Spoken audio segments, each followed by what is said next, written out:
ဒါကတော့ကျွန်တော်တို့မြောက်ရီမြို့ရဲ့မိချောင်ကုန်းဖရားပဲဖြစ်ပါတယ်ဒီနေ့မှာတော့ကျွန်တော်တို့မြောက်ရီမှာရှိတဲ့မိချောင်ကုန်းဖရားကိုသွားမှာပဲဖြစ်ပါတယ်ခုဆိုရင်တော့ဆိုင်ရနေစထွက်လာပါပြီမိချောင်ကုန်းဖရားကမြို့ထဲမှာပဲရှိတာပေါ့နော်အဲ့တော့ကျွန်တော်တို့ဆိုင်ရနေသွားမယ်ဆိုရင်9မိနစ်လောက်ပဲသွားရပါတယ်ဒါပေမဲ့သူကမြို့ရဲ့နည်းနည်းအမြင့်ပိုင်းမှာရှိပါတယ်ခုဆိုရင်တော့လှမ်းမြင်နေရပါပြီဒါတော့ဖျားစည်းဆိုင်တန်းပါဖျားစည်းဆိုင်တန်းမှာအစုံရှိပါတယ်ယူရီးယားအချင်းပေါင်းအင်ဂျီဆိုင်အယုတ်ဆိုင်ပုံးဆိုင်အစုံရှိပါတယ်ဒီဘက်မှာဆိုရင်တော့တာမညာဆရာတော်ရဲ့ပုံတူတွေဒါတွေရှိတယ်ပေါ့နော်ပြတိုက်ရှိပါတယ်ခုကျွန်တော်တို့ကတော့ဂျူပြည်နံပြဖျားကိုလာတာပဲဖြစ်ပါတယ်ခုဆိုရင်တော့ဖျားဝင်းထဲကိုရောက်နေပါပြီ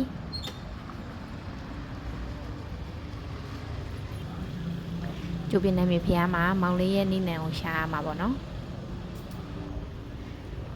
ဖုံဖုံအလူကန်ပုံးကိုစေးတုပ်ပြီးတော့စာရေးနေရပါခုကျွန်တော်တို့မိချောင်းကြီးကိုလှမ်းမြင်နေရပါတယ်မိချောင်းပေါ်မှာစောက်ထားတဲ့အားဟာတော့တိမ်ချောင်းပါ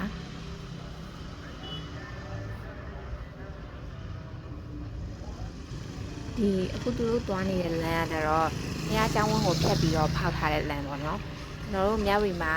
ဒီလမ်းမကြီးရရှုပ်တဲ့ခါကျလို့ရှိရင်ဒီလမ်းလေးကလည်းတွားရလာရတာအဆင်ပြေပါတယ်ကျွန်တော်မြရီကိုဆက်ဆက်ရောက်တော့မှဆိုရင်မိချောင်းကုန်းဖျားလို့ကြာတော့မိချောင်းတွေအများကြီးရှိမယ်လို့ထင်တာပါနော်ခုတော့မိချောင်းအရှင်တော့မတွေ့ခဲ့ရပါဘူးဒါဆိုရင်မိချောင်းစီကိုနည်းနည်းတွားကြည့်လိုက်ပါမယ်မိချောင်းကြီးကစောက်ထားတာလက်ရအရန်မြောက်ပါတယ်အကြီးပဲပေါ့နော်ဒီမှာရေကန်နဲ့ရာသီဥတုနဲ့ရှုခင်းနေရတော့အရန်ကိုလိုက်ဖက်တာရနေပါတယ်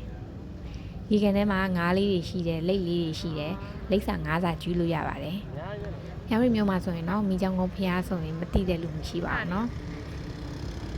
ဒီမှာရှုခင်းအရန်လာပါတယ်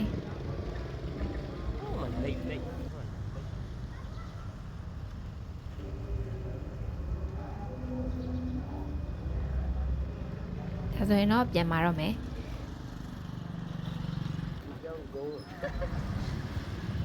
ခုဒီကတော့ဓမ္မယုံအစ်စ်ဆောင်နေရပါဒီမှာကျွန်တော်တို့ဘေးမှာအလူခံတဲ့အဖွဲ့လည်းရှိပါတယ်ဓမ္မယုံအတွက်ဒီအခုသွားနေတဲ့လမ်းအတွက်လူငွေထည့်လို့ရပါတယ်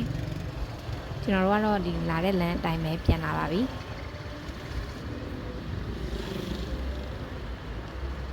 နည်းနည်းလေးဆင်းလိုက်မယ်ပေါ့နော်ဒီတိုက်ကြီးကတော့ gym center ပါ gym center ကိုရောက်ရင်ကိုွေးလိုက်မယ်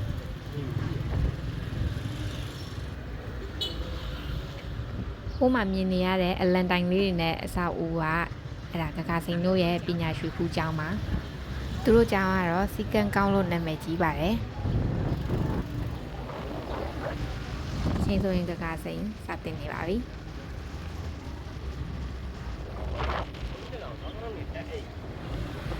အဲ့ဒီကနေတမန်ထွက်လာမယ်ဆိုတော့တို့ရဲ့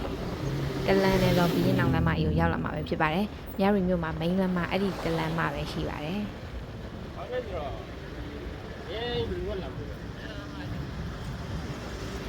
main လမ်းကိုရောက်ပြီဆိုရင်နည်းနည်းကွေးလိုက်မယ်။ရှော့စိအဲ့ဒါမှရှော့စိGI ကားဂိတ်ကိုရောက်ပါပြီ။လောက်ကနောက်ကနေရိုက် GI ကားဂိတ်ရဲ့ဘေးကတော့ကျွန်တော်တို့ရဲ့ဒီစားတောက်ကုန်ဆိုင်လေးပဲဖြစ်ပါတယ်။မြရီမြို့ရောက်ရင်လာရောက်အားပေးလို့ရပါတယ်ရှင်။ Bye bye